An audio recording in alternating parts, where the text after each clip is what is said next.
Hindi medium वाले बच्चों, आज आपका पृथ्वी के चुंबकत्व में पार्ट, कल आपको 6 कराया था पार्ट इसका, आज पार्ट 7 कराएंगे। और पार्ट 7 में जो आपको हमें वर्क कराना है वो वर्क हम आज आपको कराएंगे। और ये याद रहे, कल मैंने आपको 5 तक क्वेश्चन कराए थे और आज 6 से स्टार्ट करता हूँ। आज इस चैप्टर के क्वेश्चन भी ये ख़त्म कर रहे हैं और कल को फिर मैं नया चैप्टर चलाऊँगा, ठीक है। अब देखिए क्वेश्चन को पढ़िए। पहले देखिए मैं आपके लिए क्वेश्चन लिखा है, जिससे आपको किताब नहीं हो तो आप किताब से ज़रूरत नहीं पड़ेगी आपको, मैंने आपको क्वेश्चन ही लिख दिया है जिससे आपको इधर उधर देखने की ज़रूरत ना पड़े। चुंबक क्षेत्र का क्षैतिज घटक 0.3 व नमन कोण 60 डिग्री है, तो संपूर्ण चुंबक क्षेत्र का ज्ञात करना है। तो क्या दिया हुआ है हमें, H बराबर 0.3 cos थीटा बराबर 60। cos थीटा का फॉर्मूला क्या होता है, cos थीटा बराबर H/B। H का मान रख दो और इसमें cos थीटा का मान दे रहा था, B को यहाँ लिया, थीटा में cos 60। cos 60 मान कितना, 1/2, 2 कहाँ पहुँचेगा ऊपर, 3 दूनी 6, तो 0.6 गॉस हो गया है। अब इसका ही देखेंगे क्वेश्चन नंबर 7। जो क्वेश्चन नंबर 7 में क्या कहता है, पृथ्वी का चुंबकीय क्षेत्र का घटक 3 × 10⁻⁵ टेस्ला तथा ऊर्ध्वाधर घटक 3√3 × 10⁻⁵ टेस्ला है, तो नति कोण ज्ञात करो। तो क्या दिया हुआ है, H = इतना, V = ये हमें दिया हुआ है। तो tan थीटा का फॉर्मूला क्या होता है, V/H।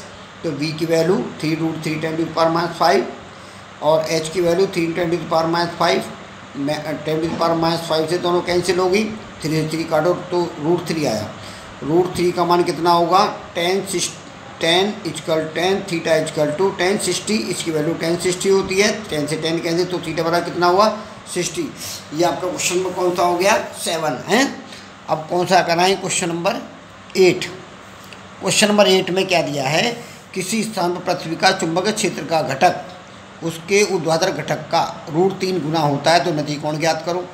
तो क्या दिया हुआ है कि हमारा √3V = H या H = √3V।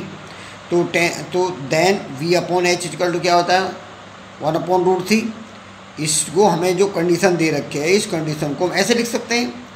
अब हमारा फॉर्मूला क्या था, tan थीटा बराबर V/H। तो यहाँ क्या रखेंगे, tan थीटा। तो tan थीटा ये किसकी वैल्यू होती है, tan 30, तो ये tan 30 लिख दी।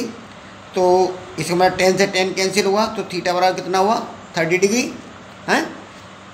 अब क्वेश्चन नंबर कौन सा करते हैं, 9। क्वेश्चन नंबर 9 और देखो शॉर्ट में कर दूँगा आपके लिए आसान तरीके से। पृथ्वी के चुंबकीय क्षेत्र का ऊर्ध्वाधर घटक का मान क्षैतिज घटक के 3 गुना है, तो उसका नमन कोण ज्ञात करो। तो वो कह रहा है ऊर्ध्वाधर घटक जो है √3 गुना है क्षैतिज घटक के, तो V बराबर √3V H, और V को H के नीचे ले आएंगे तो V/H √3, ये इसका मान होता है tan थीटा बराबर V/H। तो इसका मतलब ये किसकी वैल्यू होगी, tan 60 की। तो 10 से 10 कटा तो थीटा बराबर कितना हो गया, 60 हो गया। कितने आसान तरीके से कर।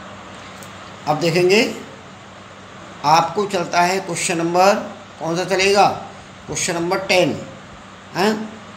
क्वेश्चन नंबर 10 में क्या होता है, पृथ्वी का क्षैतिज घटक का 3 × 10⁻⁵ टेस्ला है तथा कुल उसका चुंबकीय क्षेत्र 6 × 10⁻⁵ टेस्ला है, तो इसका नमन कोण ज्ञात करो। तो हमें क्या दिया हुआ है, हमें दिया है H बराबर 3 × 10⁻⁵ टेस्ला, B बराबर 6 × 10⁻⁹ टेस्ला। तो cos थीटा का मान क्या होता है, H/B। तो H का मान 3 × 10⁵ और B का मान 6 × 10⁻⁵। पावर से पावर कैंसिल करो, 3 से ऊपर 3 से नीचे काटो, 3 दूनी 6, 1/2। ये किसका मान होता है, cos 60। तो cos थीटा बराबर cos 60, तो cos से cos कैंसिल, तो थीटा बराबर कितना हुआ, 60 डिग्री। ओके। अब कौन सा चलता है, क्वेश्चन नंबर 11 है। क्वेश्चन नंबर 11 में आप क्या करेंगे, किसी स्थान पर पृथ्वी का चुंबकीय क्षेत्र का क्षैतिज घटक 3 × 10⁻⁵ टेस्ला है तथा उसका नमन कोण 60 डिग्री है, तो संपूर्ण चुंबकीय क्षेत्र की गणना करो। कितना आपका आसान क्वेश्चन है, लेकिन मैंने कोई क्वेश्चन छोड़ना नहीं चाहा, मैंने कि बच्चे परेशान हो जाएंगे वो क्वेश्चन कहाँ से देखेंगे, इसलिए क्वेश्चन को अपने हाथ से लिख रहा हूँ और उन्हें सॉल्व कर रहा हूँ। तो दिया है h बराबर कितना 3 गुणा 10⁻5 टेस्ला, थीटा बराबर 60 डिग्री। तो b = h upon cos theta, h का मान यहाँ रख देंगे और थीटा का मान 60 है, कॉस 60 का मान 1/2 होता है, 2 ऊपर पहुँचेगा, 3 दूनी 6, तो 3 × 10⁻5, तो 3 × 6, 6 × 10⁻5 टेस्ला हो गया। अब इसके साथ चलते हैं क्वेश्चन नंबर 12। क्वेश्चन नंबर 12 में क्या है आपका कि एक स्थान पर चुंबकीय क्षेत्र का क्षैतिज घटक 0.3 गॉस है तथा ऊर्ध्वाधर घटक 0.4 गॉस है, तो संपूर्ण चुंबकीय क्षेत्र ज्ञात करो। है क्या दिया हुआ, h बराबर 0.3 जी और v बराबर 0.4 जी मतलब गॉस है। और फॉर्मूला क्या होता है, v बराबर √h² + v², h का मान 0.3, v का मान 0.4, 0.3 का स्क्वायर करो 0.09, 0.4 का स्क्वायर करो 0.16, इन दोनों को जोड़ो 0.25, 0.25 का वर्गमूल लो 0.5 गॉस। तो संपूर्ण चुंबकीय क्षेत्र का मान कितना आया, 0.5 गॉस। अब देखिए अगर इस तरह का क्वेश्चन आपको 3 नंबर में आता है या 4 नंबर में आता है तो बुराई क्या है। तो सबसे पहले क्वेश्चन को ध्यान से पढ़ें, उसके बाद जो डेटा है वो लगाएं, वो लिखें, उसके बाद देखो सूत्र कौन सा लगाना है वो लिखें, तो उसमें उसकी वैल्यू भर दें। ठीक है, अब आगे चलते हैं, लास्ट क्वेश्चन है। अब आगे बच्चों आपकी बुक में इस चैप्टर के अंदर टोटल 13 क्वेश्चन हैं। मैंने एक एक क्वेश्चन को लिख करके और उनको समझा करके हल करते हुए मैंने अपने हाथ से आपको लिख के दिया है। बस मेरी मेहनत उसी में है, आपने आत्मसात करें, तैयार करें। आपको किसी ट्यूशन की ज़रूरत नहीं, किसी चीज़ की ज़रूरत नहीं। जो चीज़ मैं आपको लिख के दे रहा हूँ, समझा रहा हूँ, आपको किसी चीज़ ज़रूरत नहीं पड़ेगी। जो मैं लिख के दिया इसको तैयार कीजिए, इसमें आपको 100 मार्क्स पेपर में आपको मिलेंगे ही मिलेंगे, इसमें अगर आपने ये अच्छी तरह तैयार किया है तो। ठीक है, अब देखिए क्वेश्चन नंबर 13 मैं पढ़ रहा हूँ। चुंबक के यामोत्तर में 30 अंश के कोण पर चुंबक के सुई लटकाने पर वह क्षैतिज से 30 अंश का कोण बनाती है, तो उसका वास्तविक नमन कोण ज्ञात करो। देखिए कितना क्वेश्चन में घुमा हुए हैं, लेकिन ये क्वेश्चन 3 नंबर का नहीं है, ये क्वेश्चन 5 नंबर वाला है, लॉन्ग क्वेश्चन है।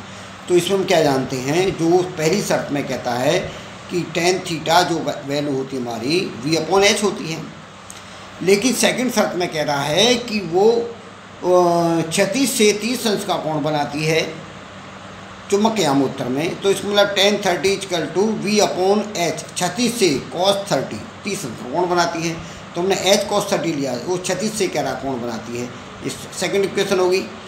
इक्वेशन फर्स्ट सेकंड को अगर हम v/h की वैल्यू क्या है, ये हमारा tan थीटा है, तो यहाँ पर हम tan थीटा पुट कर सकते हैं। तो tan 30 × cos theta = tan theta. तो मुझे tan थीटा को पहले लिख दूंगा। अब tan 30 की वैल्यू कितनी होती है, 1/√3। cos 30 की वैल्यू कितनी होती है, √3/2। तो रूट से रूट कैंसिल हुआ, तो tan थीटा का मान कितना हुआ, 1/2 और थीटा = कितना हो जाएगा, tan 1 1/2। तो tan इधर से लाएंगे तो इन्वर्स में हो जाएगा 1/2। आपका चैप्टर एंड हो गया। क्या हुआ, एंड हो गया टोटल। ये आपको एरो मैंने चिन्ह लगा दिया है। संपूर्ण चैप्टर आपका समाप्त हुआ। इस चैप्टर को अच्छी तरह तैयार कीजिए। देखिए मैग्नेटिज्म में से जो चुंबक है आपका, इसमें से सबसे ज़्यादा पेपर में आता है। मैग्नेट का एक चैप्टर लास्ट और है, वो और कराना है। उसके बाद आपकी अगला वो करंट स्टार्ट हो जाएगी।